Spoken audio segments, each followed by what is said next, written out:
Okay, we're up to 1976, and you know, I get used to not wearing Montreal jerseys, and history makes me wear them.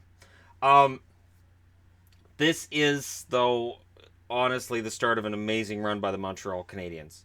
They had faded. Philadelphia took over. Buffalo had a good run in there, and it looked like we had a whole new hierarchy in the league. And no, says Montreal. The wonky divisions, as I like to call them, the Norris.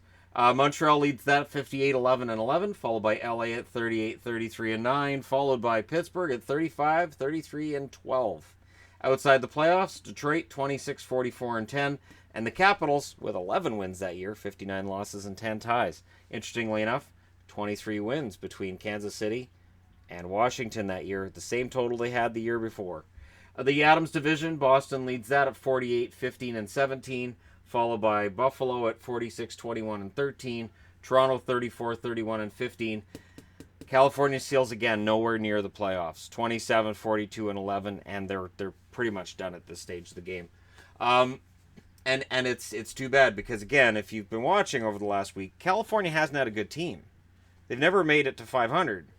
So the Seals just were never any good, and it is understandable that they would struggle. And there was marketing issues and ownership issues and everything that goes into that, and of course management. Just the amount of future Hall of Famers they could have had and didn't. It's just stunning. The Patrick division, Philly leads that at 51, 30, 13, and 16. The Islanders are next at 42, 21, and 17, and the Islanders are becoming very dangerous. The Atlanta Flames 35, 33, and 12. I was looking at that, I'm like, what number is that? 12, right. Then the Rangers, who missed the playoffs at 29, 42, and 9. So the Rangers are out, Detroit's out, Washington, and California. The Smythe division, Chicago wins that at 32, 30, and 18. So this division is by far the weakest division. Vancouver's next at 33, 32, and 15. St. Louis makes the playoffs at 29, 37, and 14, which means that they were legitimately in the playoffs. Nobody missed the playoffs who had a better record than they did, but it's still kind of a sad record to have. Minnesota misses the playoffs at 20, 53, and 7. So the North Stars are miserable at this stage of the game. They're about to get an infusion of talent, though. Kansas City, 12 wins, 56 losses, and 12 ties. So year one, Kansas City has 15, Washington has 8. Kansas City drops to 12, Washington comes up to 11 in year two. So Washington over 2 years has won a total of 19 games. That's insane. June 23rd, 1975, Marcel Dionne signs with the Kings. The Detroit Red Wings are rewarded players as compensation. Oddly enough, the players involved didn't want to go to Detroit. Detroit is a tire fire at this point, and players just don't want to go there. And so Dionne is quite happy to go to the Kings, who appear to be on their way up. A division rival of Detroit's at this stage of the game, but a team that's definitely in a better position than Detroit. November 7th, 1975, Esposito, Vadnais are sent to the New York Rangers for Brad Park, Jean Rattel, and Joe Zanussi. Interesting story about this, and I don't know how 100% accurate this is.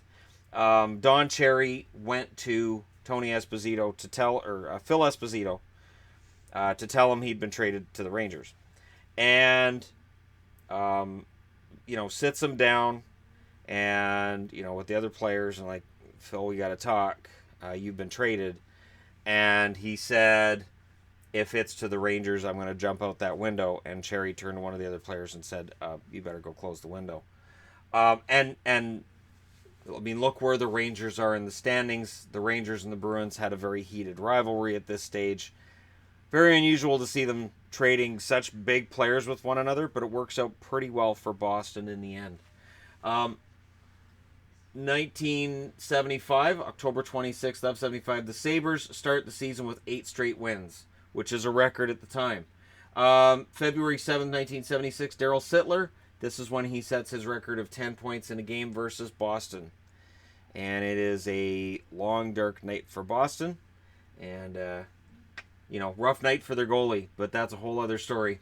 December 28th, 1975, the Rangers face a touring Soviet team. So this is where the Russians are coming, right? The Soviets come over. They play a game against the New York Rangers, and they win 7-3. The Soviets do. It is a crushing blow. But remember, the Rangers were playing against a Soviet Army team, which was all-stars, basically the touring all-stars, and nobody had any idea who these guys were. It was a complete mystery. They played behind the Iron Curtain. These guys would go out on the ice, and they had passing skill and speed that the NHL had never seen. So not surprising that they would beat a down-and-out Rangers team 7-3. So that's where it started, and we'll see more Soviet incursions into the NHL landscape over the coming seasons. April 4th, 1976, Esposito, and this is Tony now, is the first to record 730-win seasons by a goaltender. So while Chicago is middling, Tony Esposito gets at least 30 of the 32 wins for the Chicago Blackhawks that year. Esposito is a beast. The Hart Trophy goes to Bobby Clarke that year. The Art Ross goes to Guy Lafleur. This is his first of what would be 3. The Norris Trophy goes to Denny Potvin of the Islanders. The Calder Trophy goes to Brian Trottier of the Islanders. That's right. It's almost all hands on deck. Trottier's aboard. All you need is Bossy. Even at this point, Billy Smith started playing a lot of games as well. The Vezina Trophy goes to Ken Dryden of Montreal. The Adams for Coach of the Year goes to Don Cherry of the Boston Bruins. The Masterton goes to Rod Gilbert of the New York Rangers. The Pearson Award goes to Guy Lafleur of the Montreal Canadiens. The Conn Smythe Trophy goes to Reggie Leach of the Flyers, which is interesting because they didn't win the Cup that year. In fact, they got swept, which makes me think that this is the only time that the team that got swept is the one that has the Conn Smythe winner. The Patrick, which is for growing the game in the States, goes to Stan Mikita, George Leader, and Bruce A. Norris. Stan Mikita, of course, played 20-plus seasons for the Hawks. Absolute warrior the whole time. First and second team All-Stars. First team All-Star, Bobby Clarke, Guy Lafleur. Bill Barber is there now for the Flyers. So Barber's in full effect in Philly. Potvin and Park are your first team All-Stars. You'll notice there's a lack of Bobby Orr on the board. Orr's time as an elite player is over, and he'd wear a Blackhawks jersey before the end of his career, which is really unfortunate. He should have retired as a Bruin. It's too bad that things worked out the way they did with Bobby Orr. Second team All-Stars, there's Gilbert Perreault, who has been leading the Buffalo Sabres in the French Connection, and now he gets his spot. Oddly enough, no sign of Rene Robert, but Rick Martin, second-line left winger. Reggie Leach, second-line right winger. Guy Lapointe and Borje Salming are your second-team defensemen, and Chico Glenresh is your second-team goaltender for the New York Islanders. The playoffs, it's still the same system. Top 3 teams make the playoffs. Your division winners make it to the second round. It's seeded 1 through 8 in both the preliminary and the quarterfinals. The preliminary round, Buffalo beat St. Louis in 3, 2-1. The Islanders sweep Vancouver in 2 games. The Toronto Maple Leafs beat Pittsburgh 2-1. And the LA Kings beat Atlanta 2-0. So no upsets in the preliminary round. None. The quarterfinals, Montreal wins in a sweep over Chicago. So Chicago winning the division, doesn't matter, much like Vancouver the year before. Philadelphia beats Toronto in 7. So the Toronto Maple Leafs put up one heck of a fight regardless of where they are in the standings. And that's true of this team in the 70s. The Boston Bruins beat the LA Kings in 7. And the New York Islanders beat Buffalo in 6. So Buffalo's hopes of going back to the Stanley Cup final and making some more fog happen, it disappears in the quarterfinals against the Islanders.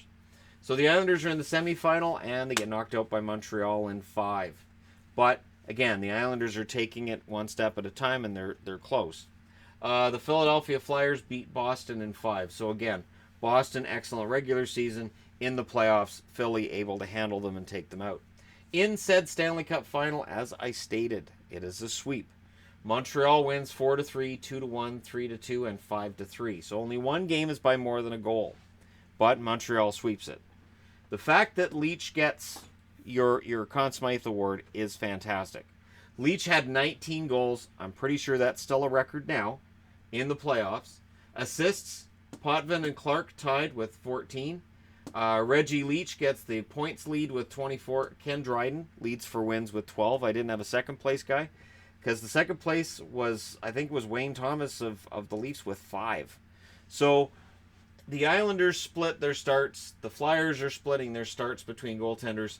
Dryden plays every game for Montreal because that's how he rolls. Your number 1 draft pick in 1976 was Rick Green for the Washington Capitals. Plays 845 games, 43 goals, 220 assists, 263 points. He wins the Stanley Cup in 1986 with these guys. And Rick Green was part of a very big trade that helped to fix what's wrong here. So while Rick Green was kind of a bust as a number 1 overall pick, he will eventually bring a return to Washington that makes them respectable. And it will be David Poile that pulls off that miracle. But there you go. The 1975-76 season, we're back to Montreal being at the top. Guy Lafleur is one of the best players in the league. And Ken Dryden is still the best goalie in the league according to goals against average. But I have a feeling if there was voting on the best goalie in the league, I don't know that Dryden would have won that every year. But again, at this stage, it's just for goals against average. And it goes to a goaltender's played a certain amount of games for that team. And Dryden's the only one that qualifies. So your 1976 champions are Montreal, and tomorrow we're going to talk about the best team that has ever played hockey. And I know there will always be debates about how good they'd be if they played now, but statistically, they are the best team that's ever played hockey. Thank you guys so much for watching. Hit like and subscribe if you're browsing your way through. You just happened upon this video. This has been 75-76 season. I'll talk to you again soon.